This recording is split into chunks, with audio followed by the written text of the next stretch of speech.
Hi guys, it's me, Professor D, and welcome back to my YouTube channel. On this video, we're doing another Kahoot, and we're going to be covering meningitis, both bacterial and viral. Before we get started, as always, I'm going to ask you to please support me and support this channel by liking this video. You're going to love it. Go ahead and give it a thumbs up now so you don't forget. Subscribe to my channel if you haven't done so already, and be sure to check out my website, nexusnursinginstitute.com. There you can sign up for a next generation NCLEX review session. Both part one, part two. Part one's done in the morning, part two's done in the evening.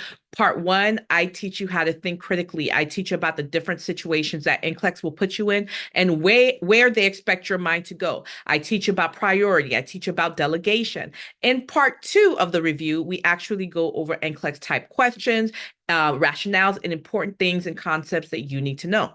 If you're not studying for your board, you're a current student and you just really have to do really, really well on your next exam or your next couple exam. Well, I have audio lessons available for you. Again, you can check that out. I cannot speak. You can check that out on my website, nexusnursinginstitute.com.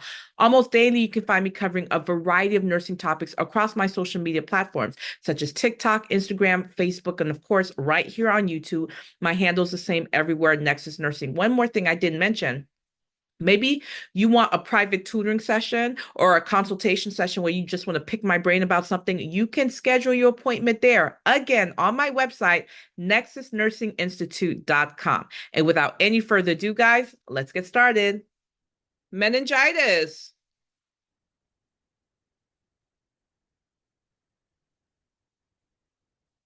Okay, your patient has bacterial meningitis. Which of the following would be your priority action, guys? Would it be to administer antibiotics as ordered? Would it be to perform a lumbar puncture? Would it be to monitor the client's vital signs? Or would it be to implement seizure precautions?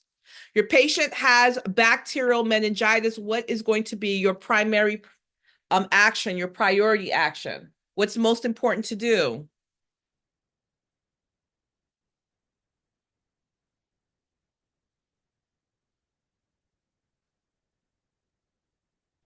Give antibiotics as ordered, guys. So patients got bacterial meningitis. What is meningitis? That is like an infection of the fluid and the membranes that surround the brain and the spinal cord. So you've got infection, you've got inflammation, patients at risk for increased ICP, seizures. We'll talk about those complications later, but you can have bacterial meningitis or viral meningitis. Both are infectious agents, right? But for this particular patient, the type of meningitis that they have is bacterial. So what are we going to do to clear that infection? Give them an antibiotic. So that's going to be the primary action.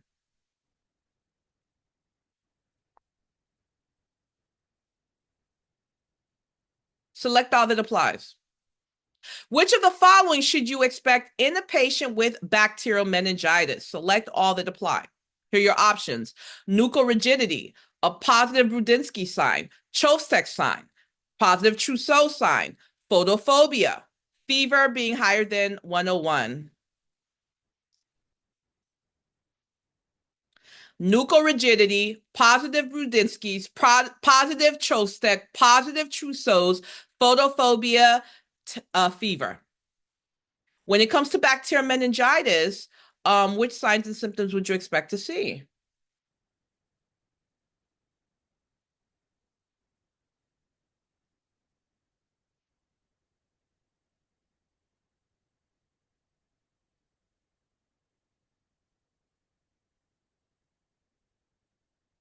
There's more than one answer, guys.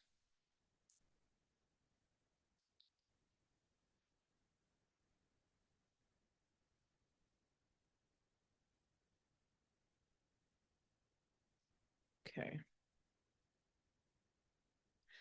Everything except the positive Trousseau's and Chostek. Excuse me. Looks like a lot of you guys got that correct. So yes, nuchal rigidity. You try to get that patient to flex their neck or turn their neck from side to side. It hurts. Okay, that nuchal rigidity, it's very rigid, right? Positive Rudinsky sign where you try to tell that patient to flex their neck or you flex their neck, and what do you see happen? You see a flexion of that hip and knee. Positive Rudinsky's. Photophobia where they can't tolerate that light, right? Fever, temperature higher than 101. Those are signs and symptoms of bacterial meningitis. Now, the positive trousseaus and the positive Chostek sign. Can you guys please tell me on the live, what do we see these two? Positive trousseaus, positive Chostek. What condition do we see this in? Thank you. Hypocalcemia. Both of these are types of tetany. So when it comes to the positive Chostek sign, you see how the word Chostek starts with a C? Well, so does your cheek. So that kind of reminds you, when you touch that person's cheek like this, what happens in the hypocalcemia, you have muscle and nerve irritation. You touch that person's cheek and they start doing this. Look at my face, guys. Right? That's from that muscle and nerve irritation. So that C that stands for cheek, also Chostek. Hypocalcemia. Now, Trousseau sign, that's another type of tetany. You take the patient's blood pressure, and as the cuff starts to squeeze, you see their hand doing like that, right? That's Trousseau's. So we see both of those in hypocalcemia, not in meningitis like the others. That's right. Spasms. Very good.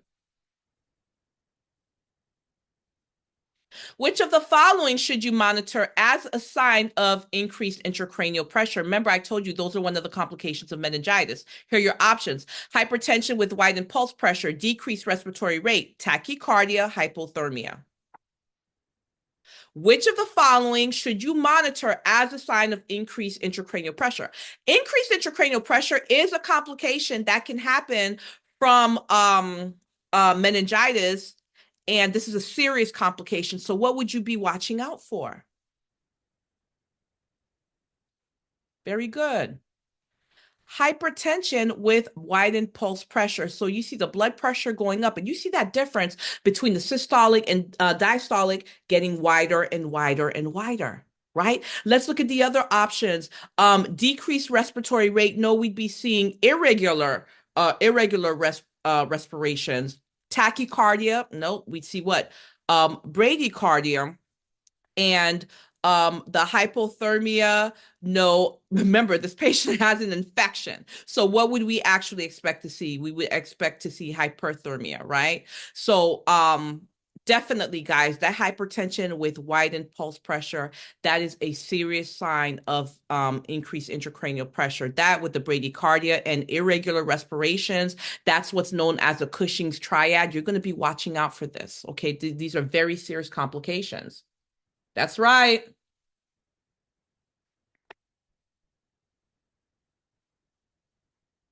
Which of the following vaccines would you recommend for the prevention of meningitis? Would it be hepatitis B vaccine? Would it be varicella vaccine? Would it be meningococcal vaccine? You know, I can't speak. Or would it be DTaP, the diphtheria, tetanus, and pertussis vaccine?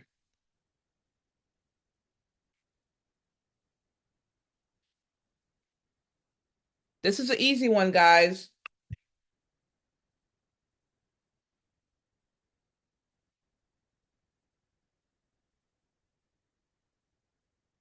Very good. Meningococcal, right? Hep B vaccine obviously is for hepatitis B, which is a viral infection. Varicella is what? Chicken pox. And your DTaP, it tells you what it's for. I even typed it in for you, your diphtheria, your tetanus, and pertussis. Everyone should have gotten that one right. All right, your patient has viral meningitis. Which of the following interventions should be included in your patient's care plan? You can only choose one answer. One answer is correct. Here are your options: administer antibiotics, monitor neurological status frequently, restrict fluid intake, or encourage early ambulation.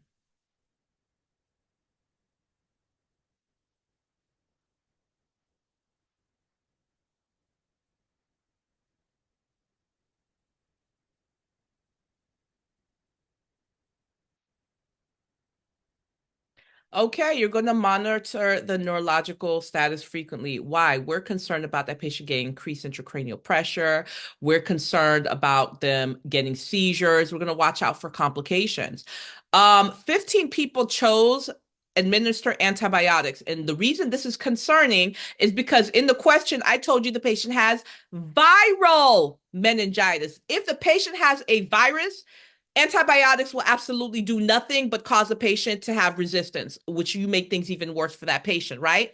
When it comes to viral infections, you expect to give antiviral agents. When it comes to bacterial infections, that's when you're going to give antibiotics. So since this patient has a viral infection, we're not going to give them antibiotics. So that's wrong. Next, restrict fluid intake.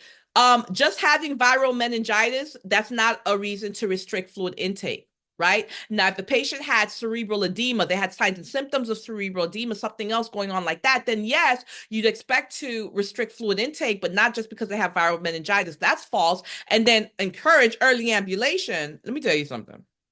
That patient that has meningitis, they're going to be in isolation, right? Number one, because we have to protect the public.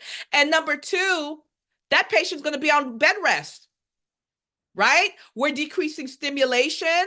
We don't want increased intracranial pressure. None of that. That patient's going to be on bed rest. They're not going to be ambulating, not during that active infection.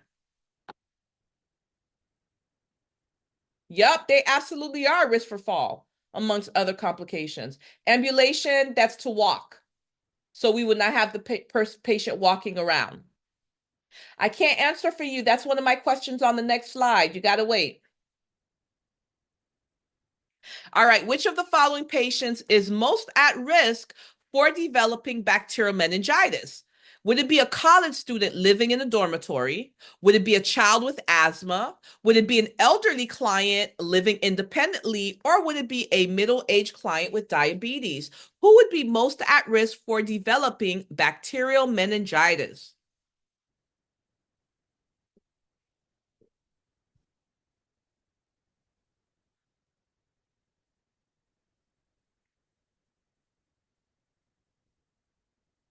Very good. A college student living in a dormitory. The highest risk for contracting bacterial meningitis is going to be your older teenager to young adult living in close quarters. Oh, this headache. Living in close quarters that I'm sorry, I had a brain fart.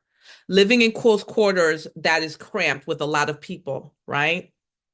So a lot of people in close quarters and being late teenage to early adult. So who are those people at risk? People going to dorms, the kids going off to college and living in the dorms. Or those who have graduated high school and they're now going into the military, the Navy, the Army, right? The Air Force. Or people in prisons, right? Because it's a high population in very close quarters. They're at highest risk for catching meningitis, and to be specific, meningococcal meningitis. Okay.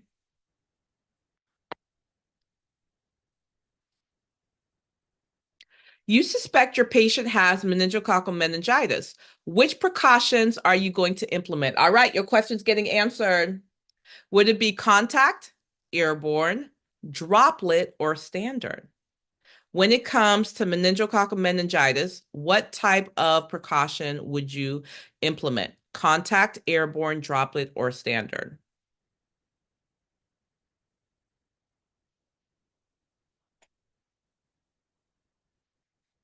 Ooh,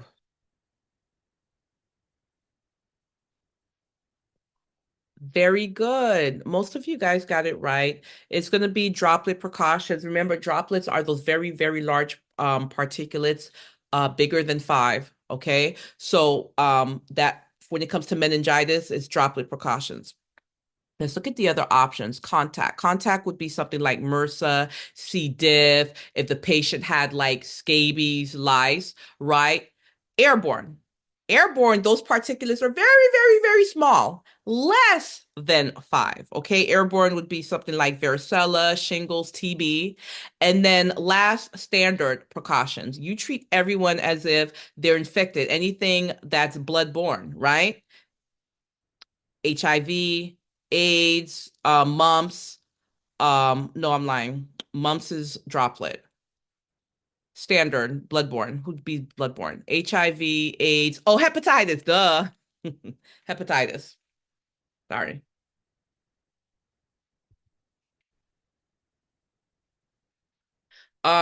There was something else I wanted to say to you about the droplets.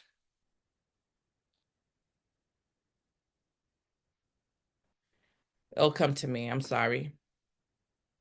Droplet, droplet. Did I tell you the droplets are large? You have to know that. Larger than 5. All right, it'll come to me. True or false?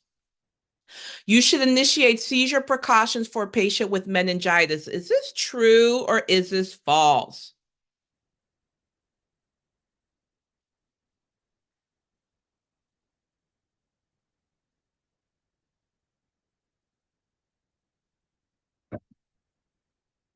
You guys are doing great on the live. True. Yes. Because how many times have I said this already? The patient that has meningitis is at risk for seizures. So you're going to initiate seizure precautions. You're going to make sure that the bed's in the lowest position. You're going to make sure the side rails up. You're going to make sure that the side rails are padded. You're going to make sure that the patient has decreased stimuli. You're going to have them at the end of the hall where it's nice and quiet, not next to the nurse's station where the family's doing the most. The nurses are getting report, the healthcare providers are giving orders, the phones are ringing, right? You're going to make sure that the curtains are drawn, right? You're going to make sure there's no TV or radio or anything playing in the background. You're trying to decrease stimulation. True or false? Raising the head of the bed to 45 degrees can reduce intracranial pressure in a patient with meningitis. Is this true or is this false?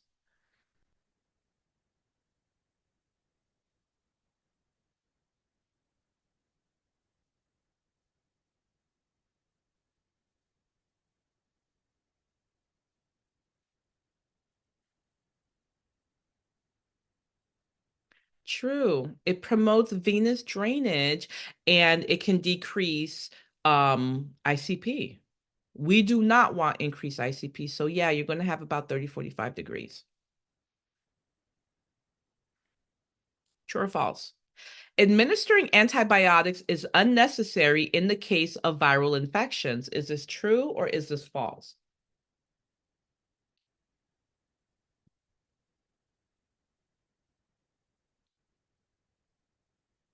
Don't let me down, guys.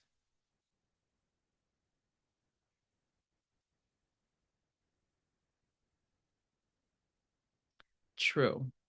And for the 17 of you that chose false, did I not just tell you if a patient has a bacterial infection, then they'll get antibiotics? But if they have a viral infections, they will not get antibiotics?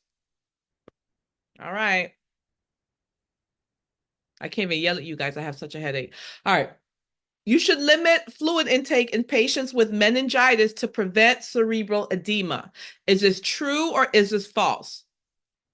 I talked to you guys about this as well.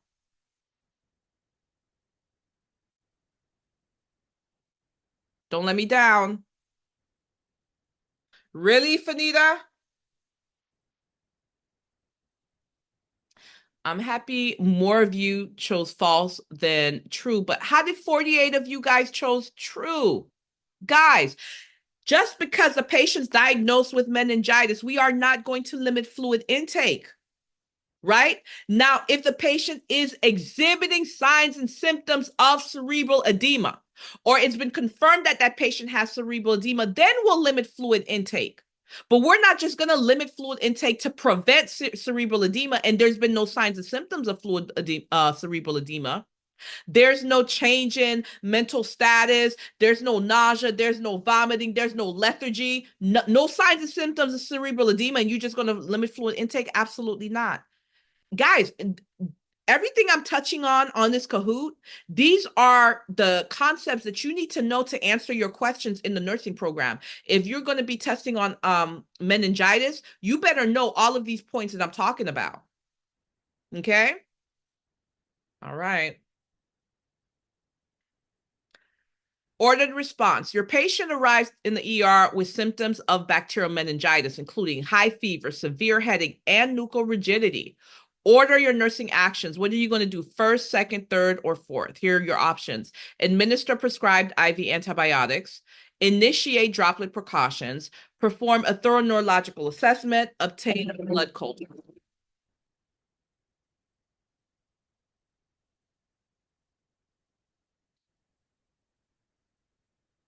What are you going to do first, second, third, fourth? Again, here are your options. Give the antibiotics, initiate droplet precautions, do a neurological assessment, obtain blood cultures. Put your answers in the correct order.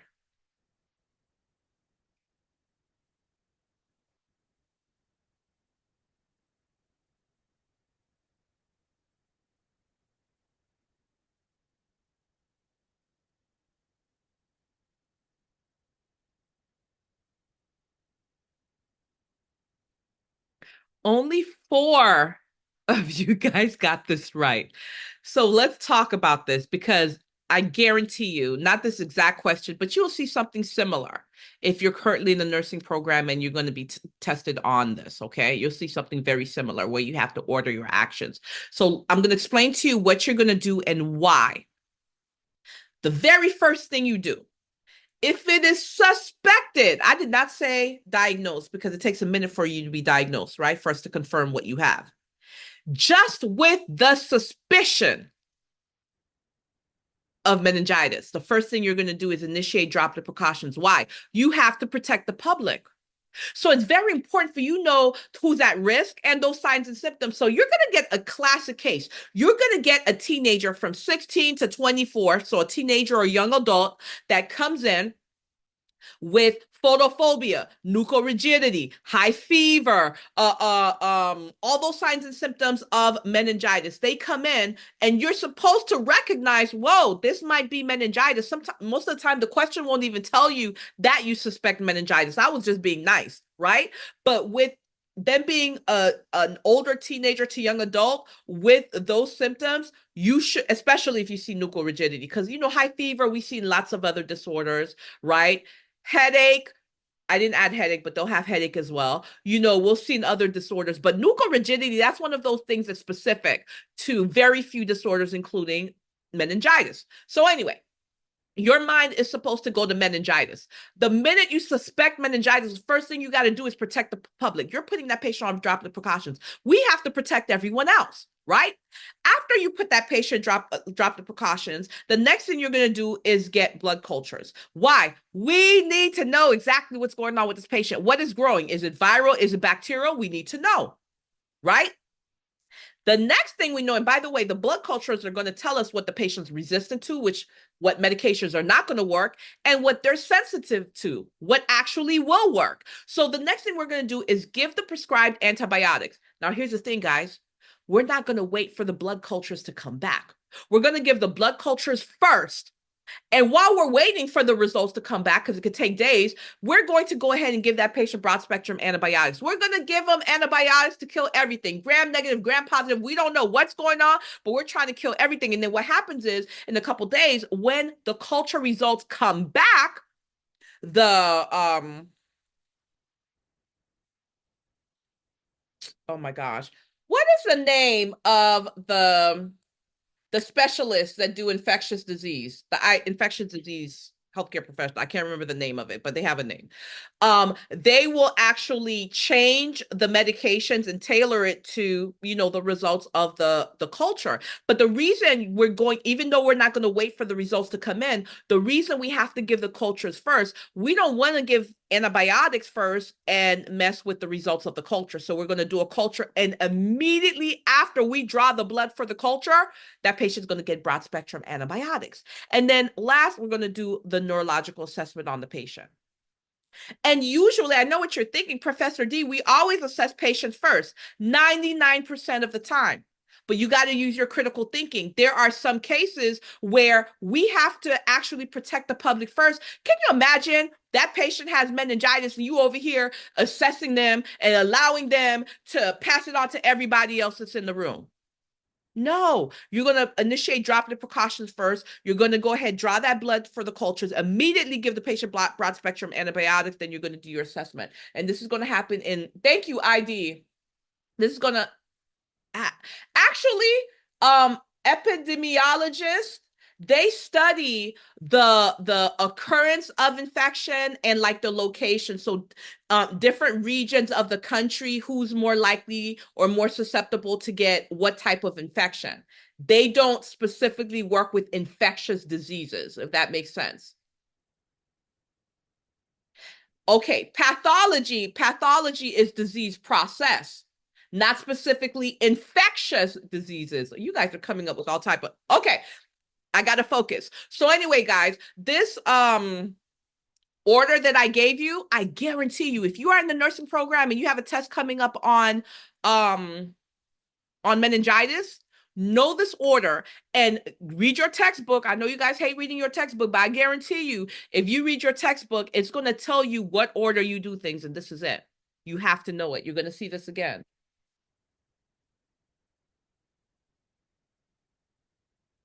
Last question. Prioritize your actions for a patient that's been diagnosed with bacterial meningitis. Bacterial meningitis. Here are your options. Administering acetaminophen as ordered for fever, documenting your nursing interventions, ensuring the patient has a quiet, dimly lit environment, and assessing the patient's neurovascular and vital signs. What are you going to do first, second, third, and fourth? Very good, Tanya.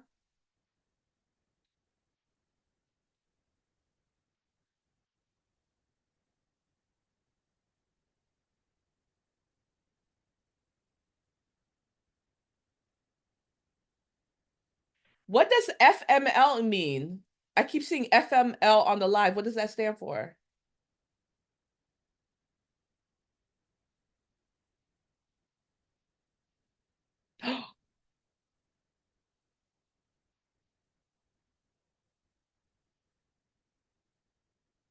You guys are going to get my live canceled, okay?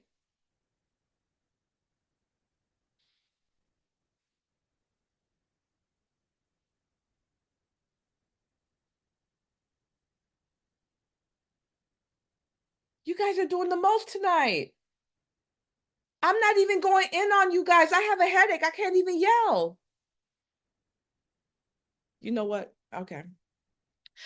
Prioritize your actions for a patient with bacterial meningitis. So what are you going to do? The first thing you're going to do is take the patient's vital signs and you're going to do an assessment. You want to get information, right? Before you ever give any medication to a patient, you want to assess your patient, right? Because a medication is going to cause a chemical reaction or change in that patient's body. So you're going to do an assessment first. Then you're going to give that medication as ordered. Then you're going to make sure that patient has that quiet, dimly lit environment, right? Because we don't want them to have seizures. We're trying to decrease stimuli. And last, always last, patient comes before paperwork, right? So you're going to take care of the patient first, then you're going to do your paperwork. You're going to document everything you did. Ebony says, Professor D so funny, and so is the person that said it. I saw like 3 people that wrote it, and so I didn't. All right, guys. And that's it for meningitis. That's it for meningitis. You guys are trying to take me out tonight. Y'all trying to take me out. So, guys, I hope you learned from this Kahoot, and I'm so sorry. Anyone who is watching this on YouTube, I do apologize. I'm usually much more professional. However, I made exception for tonight. I'm not feeling well. I have a headache, and my students on TikTok are trying to kill me. They're trying to take me out. So please forgive that. If you guys would like to see more content on meningitis, please let me know in the comment section. I'd be more than happy to make more content. Let me know how you'd like to see that content presented. Would you like it in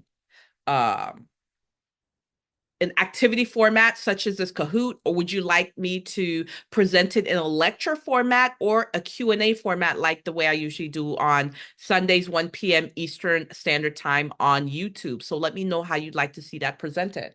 For you guys on the live and in the Kahoot live, let's see how you did.